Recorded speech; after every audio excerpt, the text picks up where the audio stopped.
Nanti motornya bakal gue pasangin footstep, biar kita bisa bareng lagi. Next, Harry dan William makan siang bersama di rumah Akila. Bu Mayang memang sengaja datang untuk menyambut kedatangan Harry.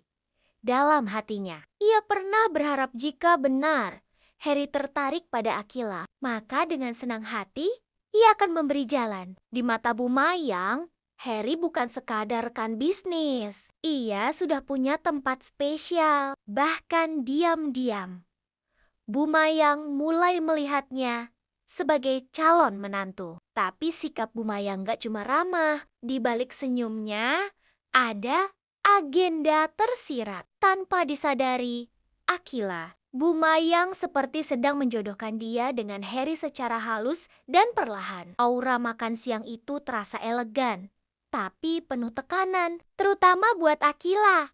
Saat mereka duduk, Bu Mayang memilih tempat tepat di seberang Harry, seolah ingin memastikan semua pembicaraan tetap dalam kendalinya. William duduk di samping Harry, tampak sedikit gelisah. Akila sendiri berusaha menenangkan pikirannya, walau napasnya terasa berat. Namun, di tengah semua itu, Akila menyadari sesuatu kehadiran. Harry di dekatnya justru membuat hatinya lebih tenang, jauh lebih cepat dari yang ia kira. Ada sesuatu dalam diri Harry yang berbeda. Kata-katanya bijak, perlakuannya lembut, dan yang paling penting ia tidak menghakimi. Harry bersikap dewasa, tidak menyudutkan siapapun. Ia hanya hadir, menjadi pendengar, penyejuk. Tanpa sadar, Akila mulai merasa nyaman. Mungkin ini adalah awal dari sesuatu yang baru. Sebelumnya, dengan tulus, Akila telah meminta maaf pada Raisa.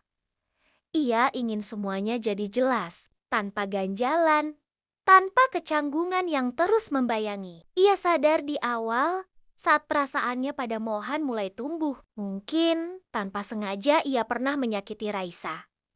Dan untuk itu, Akila tahu ia harus minta maaf karena baginya persahabatan dan ketenangan hati jauh lebih penting daripada luka yang tak pernah dibicarakan. Di depan studio balet, Akila, Raisa, dan Zara berdiri dalam diam. Tak banyak kata terucap, tapi mereka saling memahami. Perasaan mereka kuat, tapi kasus mereka berbeda. Zara mungkin yang paling dalam merasakannya perasaannya. Pada Fatah datang di waktu yang salah, saat semuanya sudah terlalu rumit. Kini, segalanya jadi lebih jelas. Akila memutuskan untuk melangkah maju, meninggalkan luka dan kebingungan. Ia ingin hidup dengan tenang dan bahagia, tanpa beban masa lalu. Saat Raisa bertanya pelan, "Kamu masih punya perasaan ke Mohan?" Akila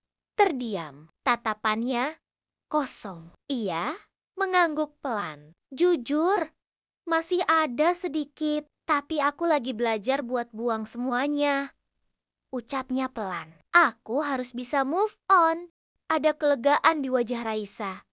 Mereka sama-sama tahu, cinta enggak selalu harus dimiliki. Dan buat Akila, melepaskan Mohan adalah bentuk cinta untuk dirinya sendiri yang pertama. Siang itu, Harry dan William datang lagi ke rumah Akila untuk makan bersama. Akila merasa perlu mengenalkan mereka ke Tanerita geng barunya untuk investigasi. Siapa sangka Bu Mayang ikut hadir. Ia memang sudah kenal Harry. Mereka bekerja sama dalam bisnis. Bahkan Bu Mayang sudah memberikan restunya jika Harry memang ingin mendekati Akila. Saat datang, Harry dengan sopan mencium tangan Bu Mayang, memperlihatkan rasa hormat layaknya pada orang tua sendiri. Bu Mayang pun menyambut mereka dengan ramah dan senyuman lebar. Suasana langsung terasa hangat dan elegan. Kini makin jelas di mata Bu Mayang. Harry bukan cuma rekan kerja, ia adalah calon menantu potensial. Ini bisa jadi makan siang yang terlihat sederhana, tapi penuh ketegangan terselubung. Apalagi jika Akila masih belum sepenuhnya nyaman dengan perhatian ibunya pada Harry. Mungkin awalnya Akila cemas, Apakah mamanya setuju dengan kedekatannya bersama Harry dan William apalagi? Mereka satu G, tapi kemudian ia dibuat terkejut dan makin tersentuh. Harry begitu sopan pada ibunya. Begitu juga sebaliknya. Saat Harry berdiri dan menghampiri Bu Mayang, lalu mencium tangannya penuh hormat, Akila hanya bisa melirik dengan ekspresi datar sedikit gelisah. Tapi mencoba tenang, William, seperti biasa, tersenyum canggung. Ekspresinya selalu mewakili penonton. Yang pasti, oh